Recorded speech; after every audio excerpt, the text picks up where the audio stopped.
Because I also take photography, I'm used to and understand how to operate a camera.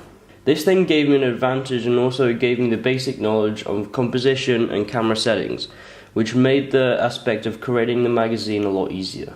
Because of my lack of knowledge and experience with Photoshop, I felt it limited me of how creative I could be. I didn't know how to use the tools and how to use them effectively. Getting my head around the software and how the layers work then allowed me to challenge my creativity and conventions to other magazines. YouTube tutorials helped when I was confused with what to do, and also friends with more experience with the software also helped me. But overall, I felt that the more time I spent on the software, the more familiar I got with the tools and how to use them. Firstly, I went online and looked at other music magazines, for example XXL, The Source, and many others.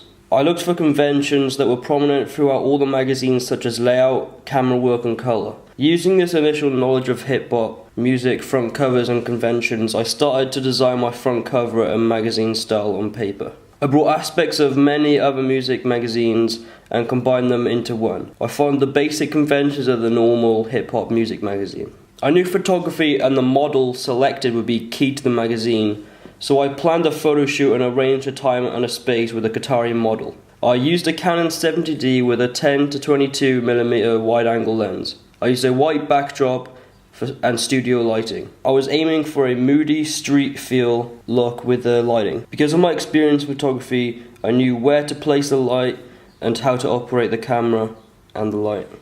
I then took the photographs into Lightroom to edit them, increasing contrast, sharpening, increasing exposure, etc.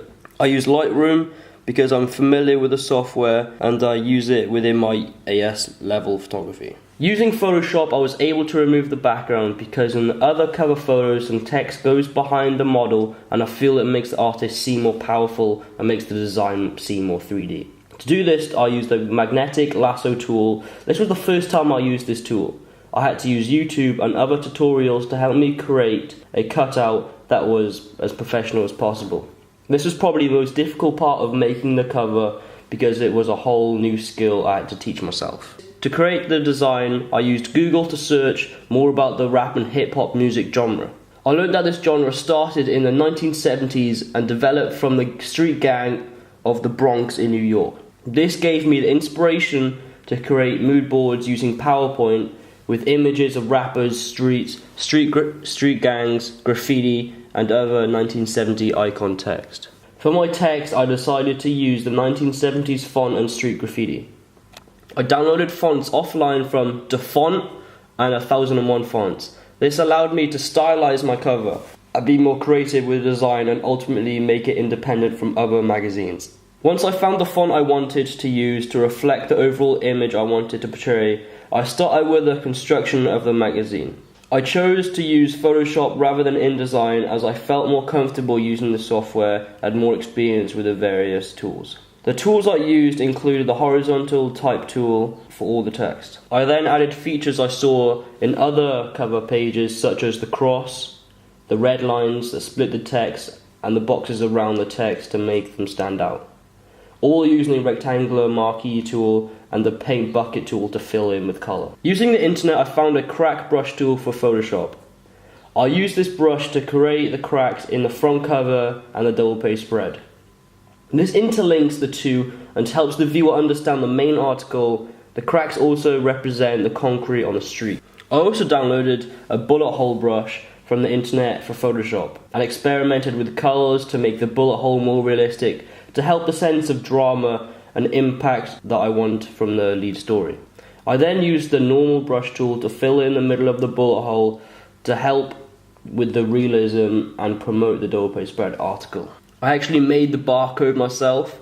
First I downloaded a silhouette of a pole dancer and then used the rectangular marquee tool to add in the rest of the shapes and the paint bucket tool to fill them in with the colour. Firstly, I looked up other double page spreads on Google such as XXL and The Source to find conventions that flow throughout the two magazines. Then, looking at the other magazines, I looked for costume, props, direct or non-direct mode of address, and how they laid out their double page spread in terms of text, images, and headlines.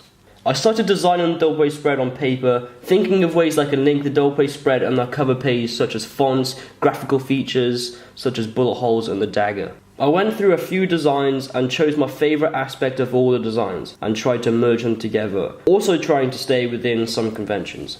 With the double page spread, I wanted to get out of my comfort zone and experiment with new technology. I edited the image in Photoshop instead of Lightroom, which I'm used to. I used YouTube to help in Photoshop to navigate and edit the image. After I edited the image, I used the magnetic lasso tool to have the model's arm flow over the other page and not disrupt the text. I actually tried this a few times and failed. I firstly tried cutting the model out completely, like I did for the front page, but because of the model's hair, it made it look less professional. I tried 3 times using different YouTube tutorials, but all were unsuccessful. I then redesigned the double page spread to having the image on the right hand side and the model's arm flow over the left hand side. I then experimented with font sizes, styles and colours for the headline "Who Shot You?". This was a largely time consuming part to make the headline work and look like it belongs there. In my recent attempts with "Yeah" in "Who Shot You" always felt out of place, making the famous rapper's lyrics less powerful to the viewer. I wanted the double page spread and cover to flow and have elements that are the same so the viewer can identify that this is the main article. I brought back the crack tool and I downloaded the other graphical features such as the dagger. After adding in other key features such as the byline and page number, I brought the double page spread into InDesign, which is the first time I used InDesign, and I used YouTube tutorials to help. I used InDesign to create the 3-column text layout and the wrapping of the text around the model's arm. Firstly, I looked at the other designs on the internet and magazines that I found lying around the house and in school. Content pages are very stylized to specific genres of music. I challenged conventions the most in my contents page. I felt that with XXL and the source contents pages were too simple and boring, so I decided to bring in aspects from other music magazine genres. The photos in the contents page I felt needed to have a specific vibe that reflected aspects of the genre. I challenged conventions and aimed on the street gang side of hip-hop more than wealth, which is portrayed in XXL magazines. I spent a lot of time editing the photos in Lightroom and Photoshop because the photos needed a certain feel to them. After editing the photos, I started constructing the magazine page, making the background red with the paint bucket tool, writing the article, etc. I decided to make the headline for the article the same font as the Who Shot You main article. This not only links with the 3 pages and makes the viewer easily identify what magazine it is from the font such as XXL and the source do, but also it symbolises the importance of the main article and how exclusive the information is, and also encourages the audience to read it and buy it. I downloaded a new font that is extremely street orientated for the letters TENTS to complete the word contents. I added a shadow to make it stand out more and feel like it's been sprayed on. I also used the paint tool to replicate a spray can which is used in graffiti.